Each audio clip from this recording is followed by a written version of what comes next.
About Hermaphrodites and Evolution of Reproduction Methods. By Anatoly Protopopov. There must participate two different specimens in the sexual process, but it follows from nowhere that they must be of two different genders. Hermaphrodites use sexual reproduction but of one sex. Each hermaphrodite individual has complete set of genitals and can equally play a role of a male or female, and it is not unusual for the specimen to do it simultaneously.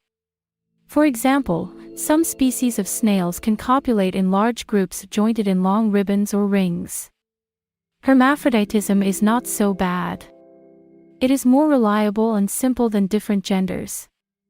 In fact, if we were normally hermaphrodites, our conjugal life would have become easier but probably not poorer. Judge for yourself, in spite of double the chance to find life's companion, we would have had simplified acquaintance and courting procedures at least. Then why don't unisexual creatures dominate on Earth?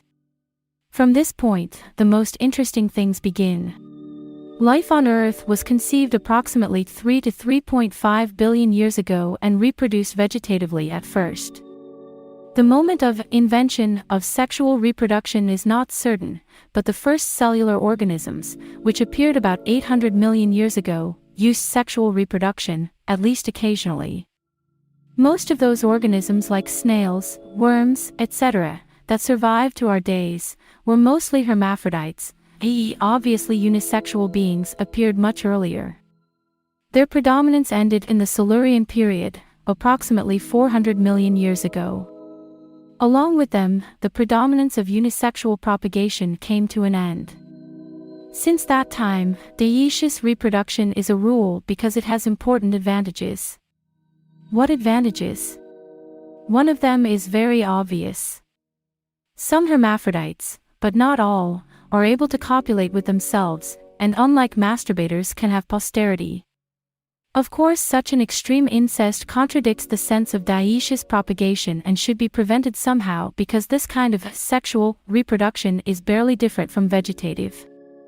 However, real hermaphrodites practice self-copulation very seldom and generally for a very valid reason: absence of another being within its reach. Otherwise, some safety mechanisms eliminating self-fertilization are triggered.